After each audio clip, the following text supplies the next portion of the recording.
What a wild ride that was down in Miami. Titans win 28-27 on Monday Night Football. A 64-yard game-winning drive led by Will Levis, punched in by Derrick Henry with under 2 minutes to go, and the defense comes up with the stop, and the Titans, despite trailing by 14 with less than 3 minutes to play, improve to 5-8. This is Titans Talkback, presented by Lee Company on 104.5 The Zone, alongside Dr. Kevin Dyson. I'm Lucas Panzica. Dice, it's been a hard few days for the Middle Tennessee community. On a week where tornadoes tear through the area, on a week where we lost a Titans legend, a former teammate, a friend of yours in Frank Wycheck, it's almost like he was looking down on them today. And a lot like those teams that you and Frank played on together, they were out of it until they weren't. Yeah, man. And, my condolences to the Wycheck family, his grandkids, his kids, and everybody's involved, man. It's been a rough couple of days, and I didn't know how I feel about even coming on the air, man. I, avoided talking about it as long as I could, but definitely gonna miss him, and taking this time to share just a little bit, because I always feel like I had tomorrow. Like, I'll reach out tomorrow. A lot of people know Frank was dealing with a lot of stuff from his playing days, and we lost contact. A lot of us lost contact with him, and he was bouncing back, and tomorrow became another tomorrow, and it became another tomorrow, and then I ran out of tomorrows just to tell him I love him, man, and we're thinking about him and proud of him, and so we don't get that opportunity to have that conversation. And for myself personally, man, I'm always going to be bound to that, man, just because of fortunate to be part of a play that's kind of etched in NFL history, and to think about that I'll never be able to share that moment with him again in person. It just be me and Lo up there missing one main component, man. It's tough. It's been rough to think about. So again, man, my condolences to the Wycheck family, man. He will be missed. But today, man, it was a little bit of the microcosm of this season. There was a lot of good things, positive things that you could take from it, and then there was that, well, there they go. They're not a good football team. And that, just like in a 3-minute stretch, as I was talking to Smiley about, man, it's just those back-to-back turnovers like that. It was just reminiscent of the Colts game and the block punch. You're like, golly, this team just can't find a way to win football games. They find a way to lose football games.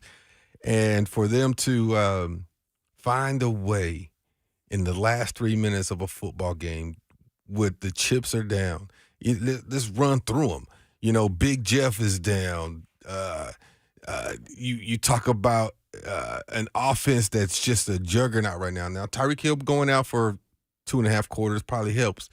But you just talk about all the things, overcoming the adversity, the muff punt, the bad play call / speed option, bad pitch, the pick six, all the little things that this team could have easily folded, had every excuse in the world to fold and just get on out their merry way and go to the next one.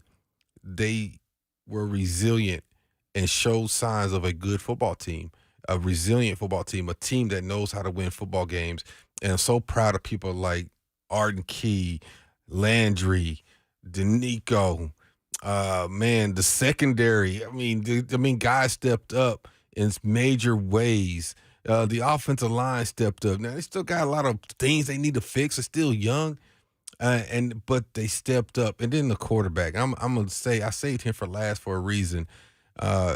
His leadership, his fiery spirit, his competitive nature is starting to show more and more. I think he's getting more and more comfortable in that leadership chair, and the guys are starting to feel he is the leader. It's becoming his team, and we're watching this transform into his team. I think he felt like he was, I'm not necessarily keeping the seat warm for Tannehill, but it was still Tannehill's team, and now you can see that they've had that conversation with him, or he's starting to believe it. Like, no, this is you, bro.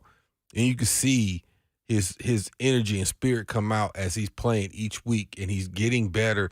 He made a couple bonehead throws, couple mistakes, but you saw a lot of plays he made. Now, they're going to tell him, don't try to make that tackle on 300-pound lineman in the end zone.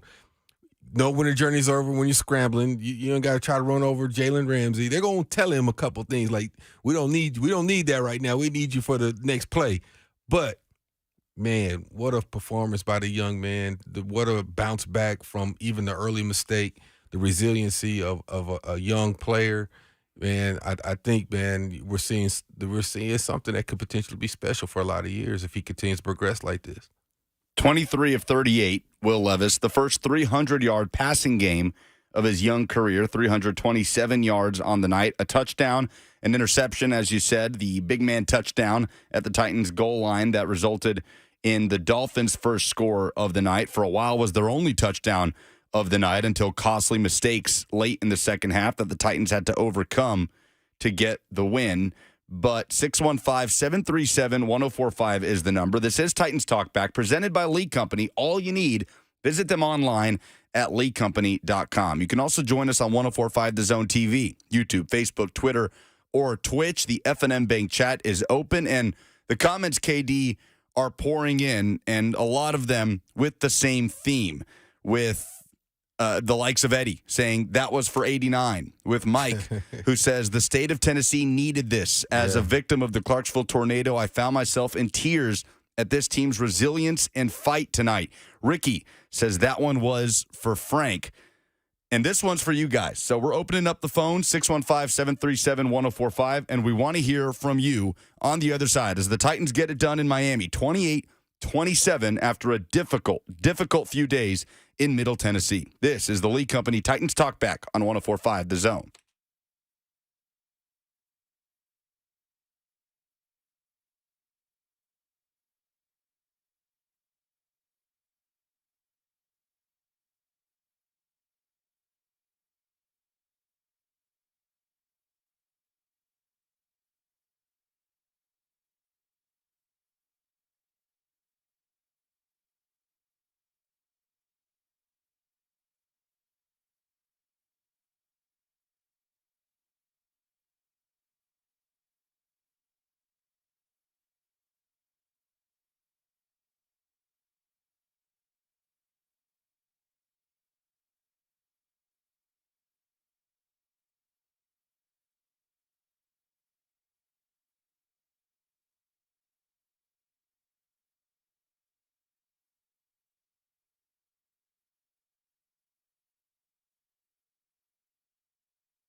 Titans win 28-27 on Monday Night Football in Miami. When it looked impossible, 14-point game, less than 3 minutes to go, costly mistakes in the fourth quarter. Started as a dogfight, started as the exact type of game that the Titans would have wanted it to be against the NFL's number one offense. And then things snowballed quickly. The Titans able to dig out of it with back-to-back touchdown drives led by quarterback Will Levis to pull out a thrilling 28-27 win at the Miami Dolphins. This is Titans Talkback presented by League Company. All you need, visit them online at leaguecompany.com. The Titans trust their home stadium to League Company to tackle their HVAC, plumbing, and electrical problems. They can protect your home, too. Your next play, visit leaguecompany.com. League Company, all you need. Alongside Titans legend Kevin Dyson, I'm Lucas Panzica. We're here to take your calls. It's been an emotional few days for this community with the natural disaster that came through the Hendersonville and Clarksville areas on Saturday with the passing of Titans great Frank Wycheck. So we want to hear from you tonight. 615-737-1045, what this win meant to you on and off the field. And we'll just kind of work through it. Work through it with you guys that drive this show. And we'll kick it off here with Eric in Nashville on Titans Talkback. Hey, Eric. Hey, as you echo what you said, just everything we've been through with the tornadoes and also with Frank passing. It was a great guy. He knew who I was, and just wherever I met him with remotes, whether it was Rio Bravo, the Wild Horse Saloon around the stadium when he played with the Titans and when he didn't no longer play with him. Great guy. You will be missed. You will be missed. Guys, let me ask you a question. I wonder how many people, after the two back-to-back turnovers and two back-to-back touchdowns, turned off their television and went to bed, and they're probably going to be shocked when they wake up the next day and find out the Titans came back and won, because I'm sure there were some Titans fans that did that. Guys, I'm going to tell you what, I certainly did not expect this, because I was worried whether or not we were going to get 50, 60, or 70 points scored against us.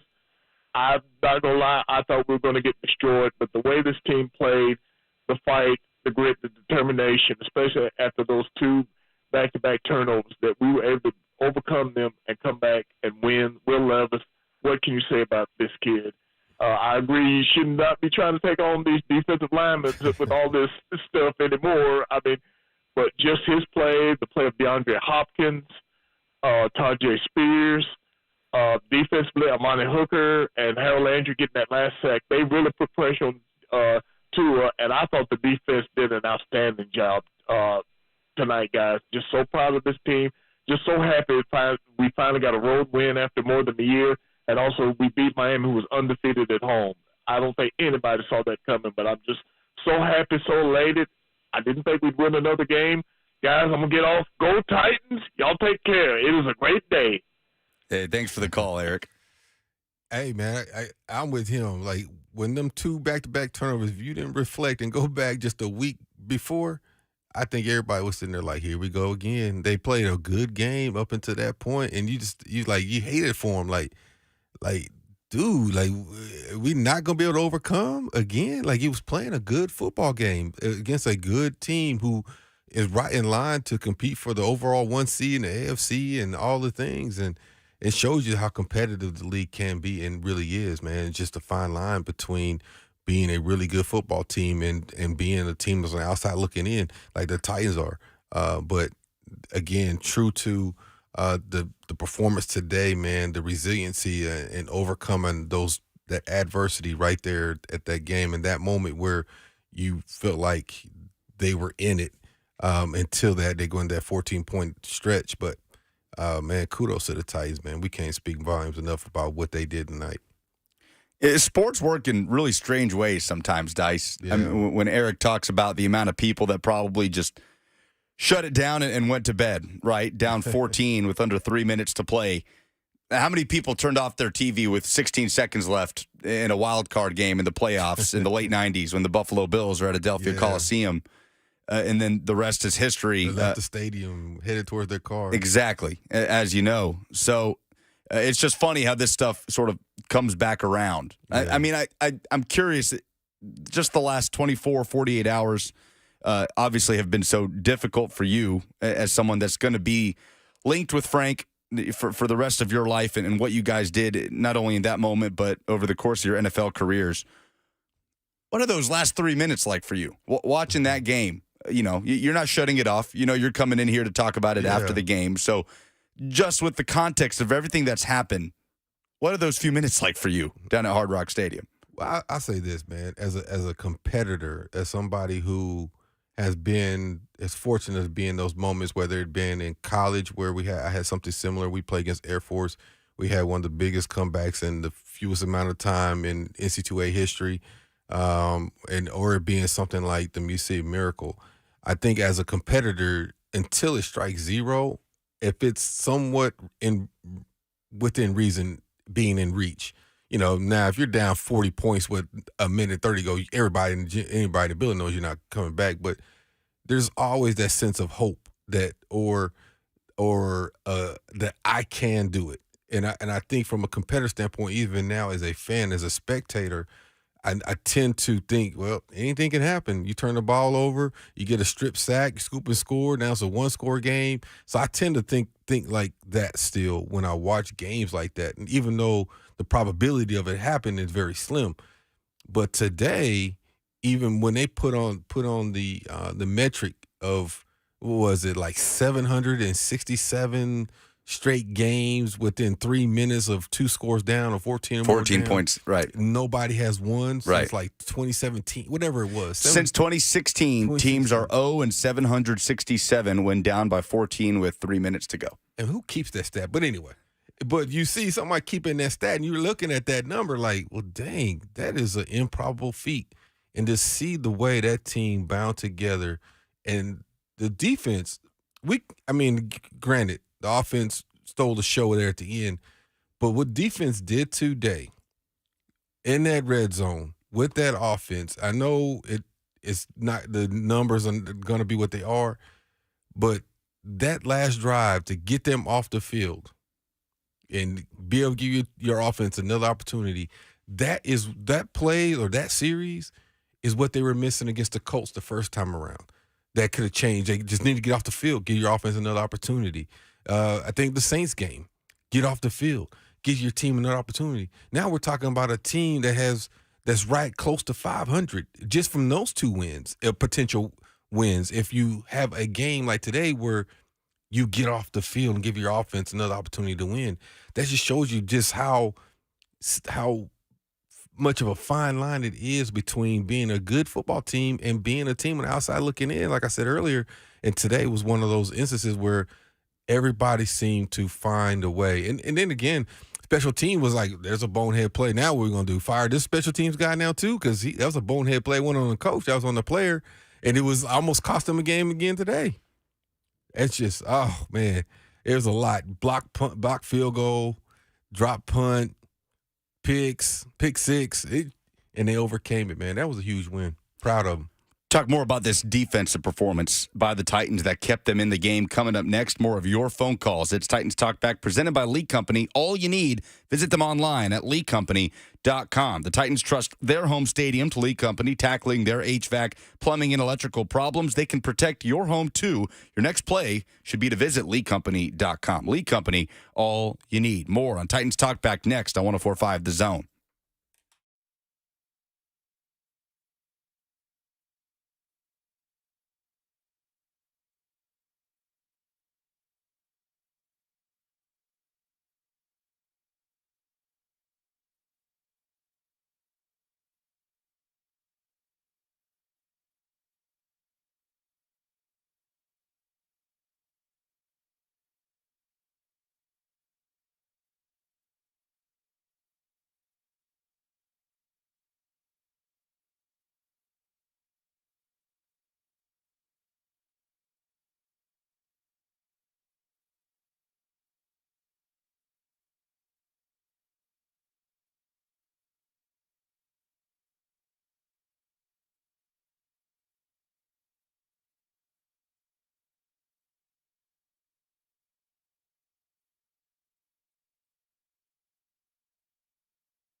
Titans win in Week 14, 28-27 at the Miami Dolphins. They improved to 5-8 on the season, picking up the first road win of the 2023 season. This is Titans Talkback, presented by Lee Company. All you need, visit them online at leecompany.com. 615-737-1045. That is the number we want to hear from you.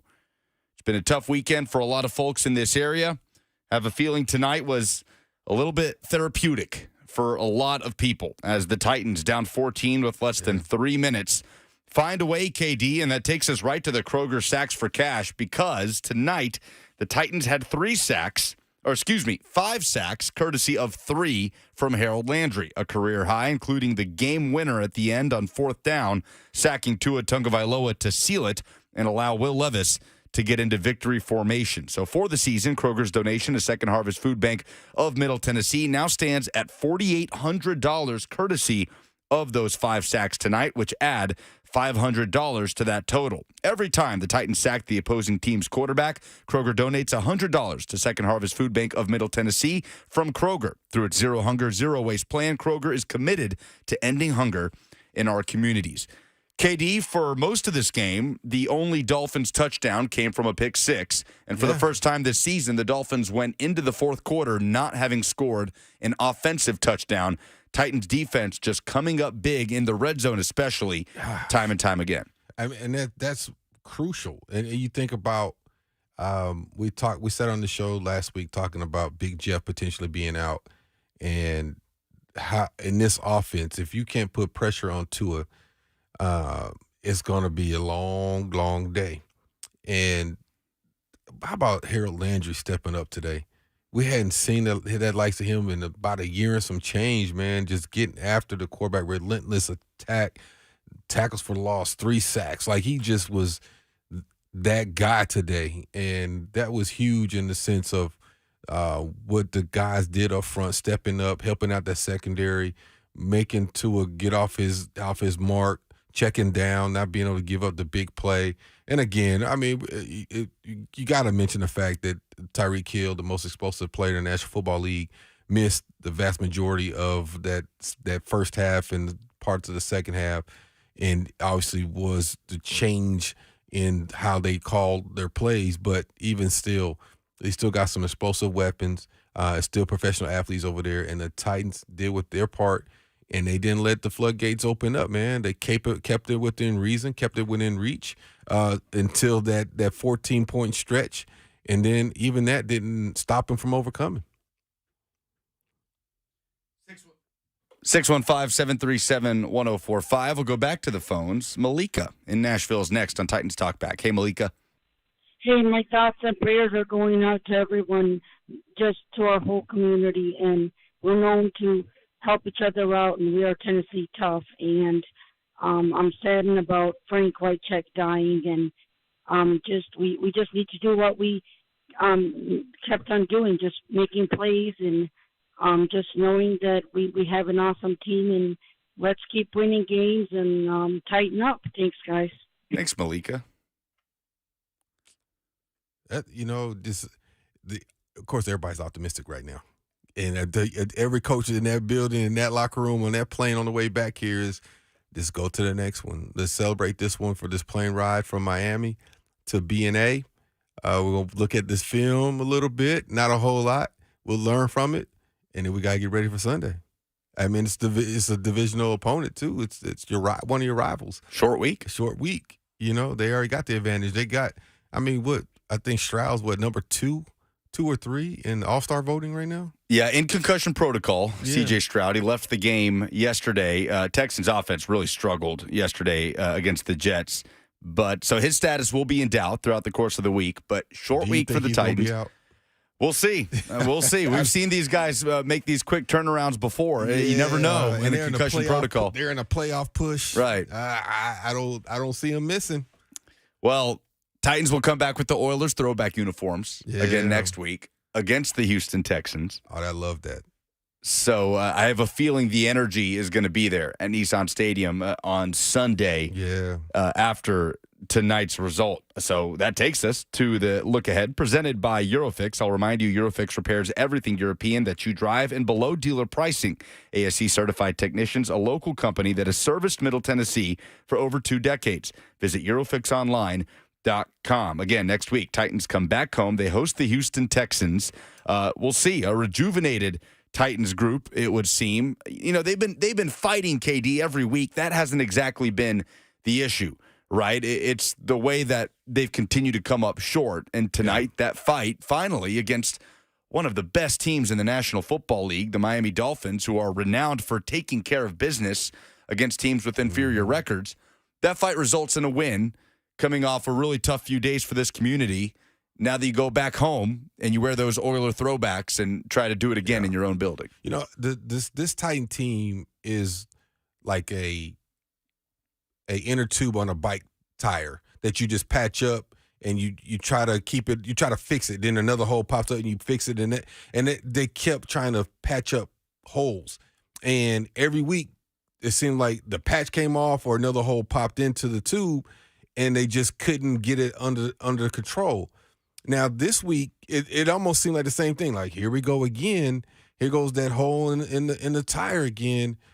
But they was able to patch it in real time and overcome a 14-point deficit with 3 minutes to go, which if anybody would have said that would happen from the way the season progressed, you would have said, heck no, not against a Miami team that's fighting for no one seed overall in the AFC, who has the most explosive offense in the National Football League right now. And you would have never thought that they would have even been in the game. You're losing your best defender. You got some questions and some changes going on in the secondary.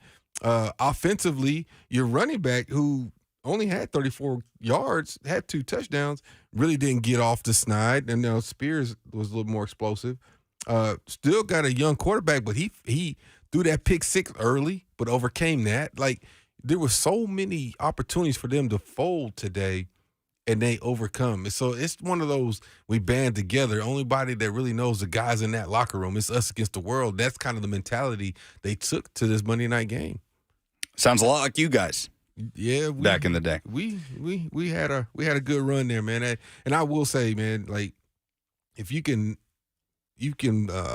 knock out or cut out the negativity that surrounds the sport of professional football, if you can just focus in on the guys in that locker room, what you're doing, the business at hand, you have a greater opportunity to be successful. And that's good or bad or indifferent, because when you're doing well, they're going to tell you how good you are and all the things, right? And you got to knock that out too. You can't necessarily start reading your newspaper clippings and forget about the work.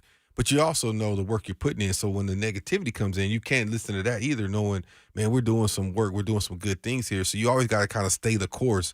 And you're going to have games like this, like they've had a lot this year, but this was one of the few, well, I'm trying to think any other time where they actually overcame some real adversity and won a game in the fashion that they won it today. Was remarkable, considering how the year has gone. At the end of the third quarter, Titans led 13-10. Defense was playing its best game of the year against its toughest challenge of the year. And it looked like a dogfight, right? It looked like a Mike Vrabel classic, or what we, coming into the season, still considered to be a Mike Vrabel classic on the road. Just a defensive dogfight, going down to the wire, finding a way to get it done, to stay in the game. Then the game flips on its head. Titans defense gets another stop, but Eric Gare muffs the punt, sets up the Dolphins inside the 10. They score. Titans get the ball back. They fumble the football. Almost immediately, Dolphins score. And just like that, it's a 14-point game with less than 5 minutes to play. Titans get the football, as we see the highlights playing now on our monitor here, and drive down the field with less than 3 minutes to go, scoring to cut the lead down. They go for 2. It's the analytics play, KD, as they're able to get it done, find a wide-open Nick Westbrook-Akina, chop the lead down to 6, another defensive stop, and then a 64-yard scoring drive led by Will Levis, capped by a Derrick Henry touchdown for the Titans to take the 28-27 lead. Defense comes up with yet another stop. Harold Landry, a critical sack on 4th down, and the Titans get the job done 28-27 in Miami. What a night it was at Hard Rock Stadium. 615-737-1045. Want to hear from you. Just going to cram in a few calls here on a shortened edition of the Lee Company Titans Talkback. Bam, who I believe is on site on South Beach, is next on Titans Talkback. What's up, Bam? Hi, kids. How's morale? I think morale's a lot better tonight, Bam, after the last few days. Hey, now, did I nail my Buck voice? Did I nail it? Not too bad. Not too bad, Bam. Hey, man, listen, man. It's mighty quiet down here on South Beach, man. Mighty quiet. People were leaving the stadium in disbelief, man. People were leaving absolutely shattered. And I don't really have a voice from screaming like Ric Flair all night. So, yes, absolutely. Man, what an awesome win. For not even just for the team, but for the city, with everything that happened with the hurricanes, with the Frank, I consider this to be like another miracle game because that was definitely a miracle. The way we came back and just kind of just pulled together, everybody rallied within themselves and just pulled back as, a team.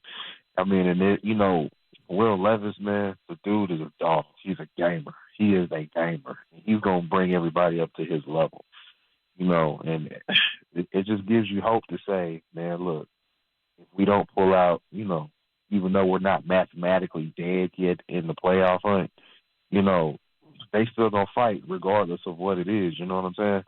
Yep. So it just kind of gave us a new hope, to be down 14-point underdogs and to come out on top and to be able to win the way you did shows all the fight in the world, man. Now, if we could just stop killing ourselves and putting ourselves in these positions to where we have to do this and play, just cleaner ball, I think, we could appreciate the team a whole or, appreciate the way the direction's going.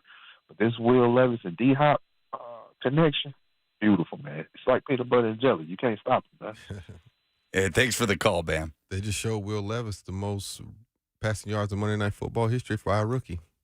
Wow. Yeah. First 300-yard game of his career, and a lot of that to DeAndre Hopkins, like Bam said, Tyjae Spears chipping in 89 yards, receiving D-Hop 7 catches for 124 yards and a touchdown, had a 45-yard reception at the end of the first half that allowed the Titans to take the lead going into halftime. Man, what a wild night in Miami. We'll continue to break it down, take your calls, and wrap things up on the other side. This is Titans Talkback presented by Lee Company. All you need, visit them online at leecompany.com on 104.5 The Zone.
20 seconds remains, and Will Levis is going to get to take a knee, and the Titans have come up with the most remarkable 434 that I can ever remember.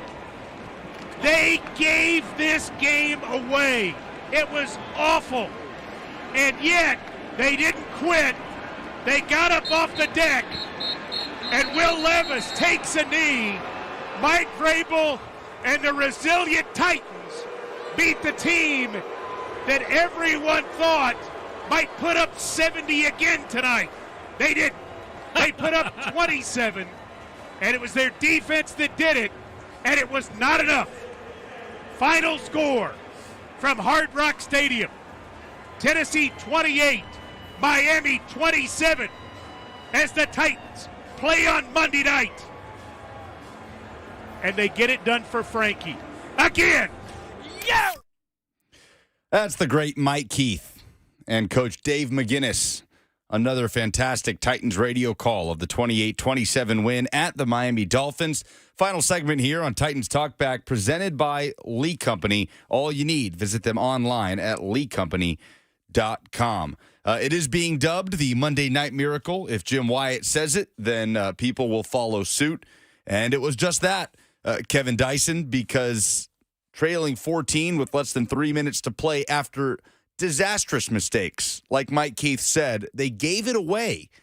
People were talking about the Dolphins covering after that second touchdown following the Titans fumble, and then they just took it right back. Yep. And that right there is what has been missing this season long. I mean, you think about all the games and opportunities where they have been right there. Just a play or two goes in a different direction, and we're talking about a wholly different season. Last week is the most recent memory of that being the case. You know, those two block punts really changed the trajectory of that game when you felt like they had the game in hand. And I mentioned two other incidents this year when it happened earlier in the show. But today, to overcome that stretch where you're like, here we go. They gave this game up. They played so well up until this point. Dang, you hate to see them lose. But they didn't waver, and they found a way to win, man. That's kudos to the team and to the coaching staff for the way they prepared this week. Was a wacky week 14 in the NFL, so fitting that it would end in this way. You know, the Giants doing the same thing, pulling it out late. That won tonight. My goodness, Tommy DeVito, the legend grows in New York with the last gasp win. Randy Bullock hitting the game winner for the Giants against the Packers. You had the Bears upsetting the Lions, the Jets shutting down the Houston Texans, just upsets all over the place in Week 14, and the Titans may come out as the most memorable one of all of them, certainly for the people in this community. Eddie in Gallatin, next on Titans Talkback, presented by Lee Company. All you need, visit them online at leecompany.com. Hey, Eddie. Hey there, guys. I just want to say congratulations to our Titans on a miracle comeback. And I know that Frank is looking down on the team tonight saying, way to go, guys, because I watched him when he did the Music City Miracle. And I've been a Titans fan all my life. And to his family, may he rest in peace. But right now, he's smiling. And for the Titans, this is something they deserve. And I just wanted to say, go Titans from the whole team. And I'll sit back and listen. Hey, thank you, Eddie. Yeah, man, you know, the only thing that could have made it better if it was for the Super Bowl, I guess. Nah, it just considering everything that went down this weekend from Saturday evening, then to basically wake up and get your day started. I mean, it's a little later in the day, but get your day started and get that news about Frank's passing, man. It's good to have some good news at the end of all this, you know. And we're still dealing with it, and we hadn't had the services yet. You know, that's going to be a whole nother ball of emotions to deal with when they finally get to have the services. But it was a special win. Prime time for the world to see. One of the better teams in the National Football League, one of the most explosive teams in the National Football League, to win in the fashion in which they did, the comeback victory. Man, I just, again, been singing their praises all night. You know, as much as we're on this show and me being optimistic and things of that nature, but we get on here and we crucify the coaches, staff, crucify the players. We talk about what they did not do so often. It's good to actually praise them for the good that they did, considering everything that was going on. They were here Saturday just like we were, dealing with the storms and wondering about loved ones and things of that nature. We forget that fact. Then you got to travel on Sunday while everybody's dealing with that devastation, and travel to get ready for a game and refocus. And then Amy Adams and some of the people who have obviously been around for a long time, some of the trainers and things like that have known Frankie, who was here when he played, man, they're dealing with those emotions on a Monday night, had to gather their thoughts and go out there and do their job. So people lose sight of, there's a lot of people that were impacted by what happened this weekend in the Nashville area. And that feels like a good place to kind of close out, KD, because on the flip side of that, people get impacted positively too.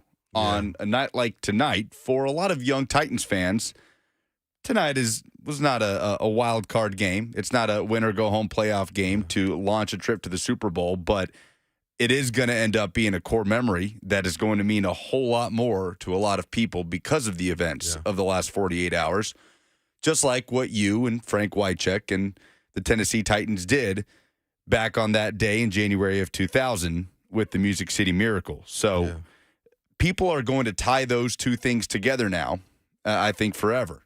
This game that happened tonight, coming just 2 days after the passing of Frank Wycheck, and we'll always remember the Monday Night Miracle tied with the Music City Miracle.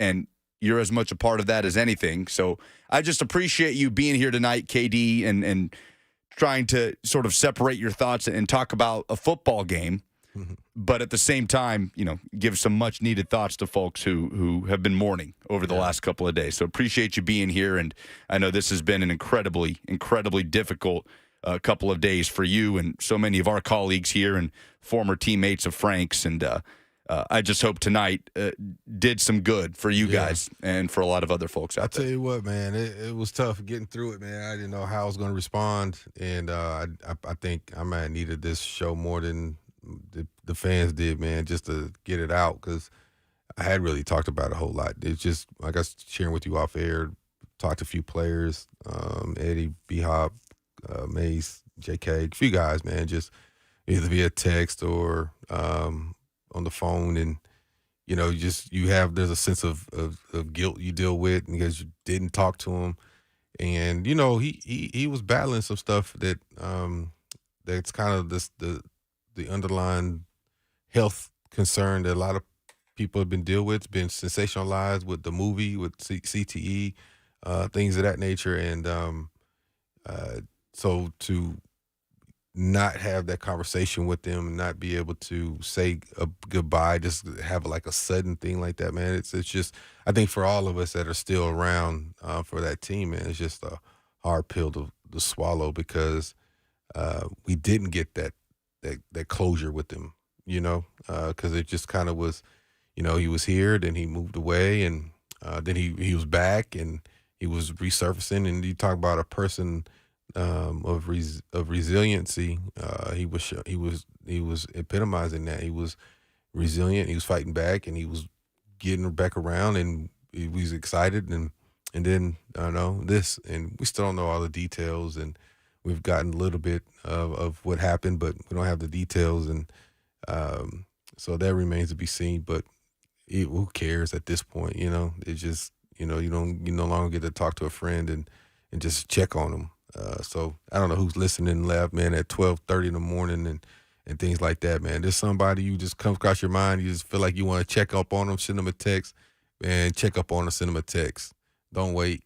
I did it with my father. I did it with Frank. I've did it with other people, man. Just, you know, if they cross your mind, just send them a text, man. It don't cost you nothing to send that text. It don't cost you nothing to dial that phone. Just hey, man, I'm thinking about you. And I've done it to several teammates in the last 24 hours. Just, hey, man, I'm just checking in on you, man. Just tapping in. You all right? You know, that type of thing. Just because, if nothing else, it might be another month before I do it again. But today, Sunday, it just felt like, you know, need to reach out to a few people and just tap in with them, include my own family, my brothers, and things like that.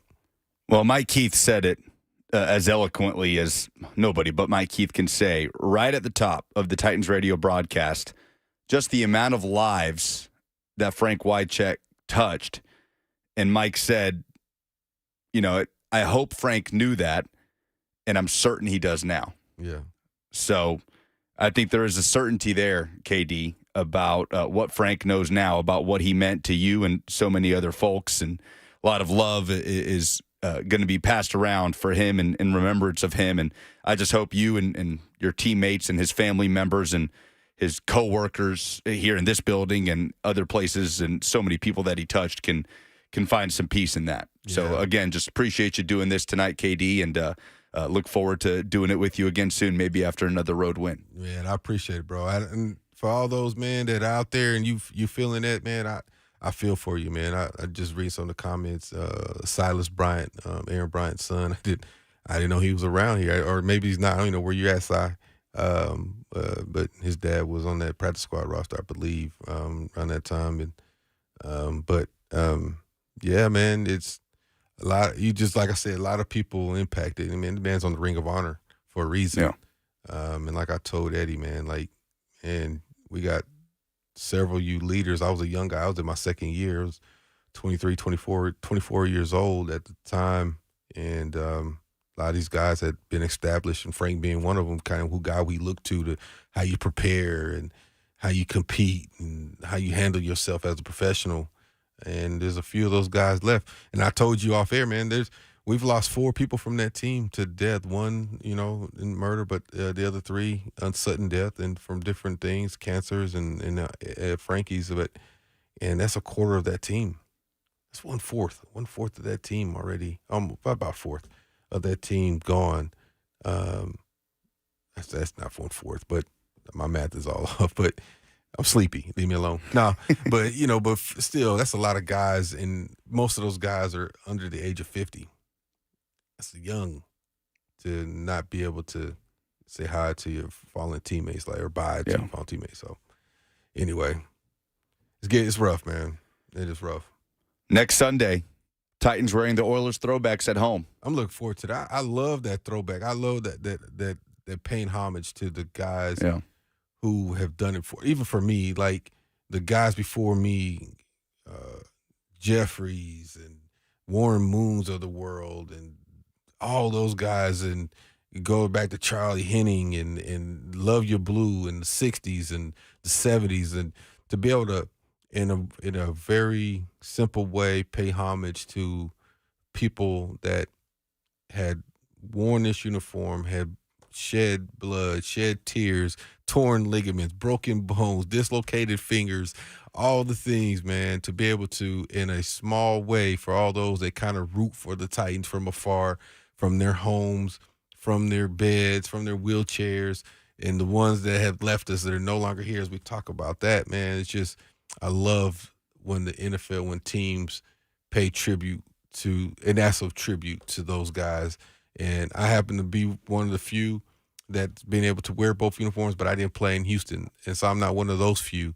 And there's guys like Eddie Blaine that are still around, B-Hop, some of these guys that were fortunate to be a Houston Oiler, a Tennessee Oiler, and a Tennessee Titan, and be able to wear both uniforms and be able to reflect and enjoy a game like this, like the throwback game, man, and just like, man, just I remember those uniforms, and it's awesome. I just love it. And like when we did it last time, the homecoming game, and seeing like Billy White Shoes Johnson, Warren Boone, and some of these guys that I grew up as a kid watching in that Oiler uniform, man, it was cool. It was real cool. Another opportunity to honor those guys, including the late, great Frank Wycheck, next Sunday at Nissan Stadium when the Titans host the Houston Texans. KD, thanks again. Absolutely, to go home bro. and get some sleep. Absolutely. That 4:30 alarm comes real fast when you go to bed at 1. Well, the Titans pulled it out late. The Monday Night Miracle, a 28-27 comeback win over the Miami Dolphins. And it's a win. It improves the Titans to 5-8, but means a whole lot more than just that to a lot of people in this community. This has been Titans Talkback, presented by Lee Company. The Titans trust their home stadium to Lee Company to tackle their HVAC, plumbing, and electrical problems. They can protect your home, too. Your next play, visit LeeCompany.com. Lee Company, all you need. Titans radio coverage is produced by Philip Noel and Brad Willis. The studio producer is Joseph Hunkapiller. Promotions director, Rich Ferris. Director of sales, Hunter Rice. The general manager is Allison Warren. Operations managers are Charlie Cook and Paul Mason. And the executive producer of Titans Radio is Rhett Bryant. For our producer, Jackson Williams, and the great Dr. Kevin Dyson, I'm Lucas Panzica. Again, the Titans win in Miami 28-27. This has been Titans Talkback on 104.5 The Zone.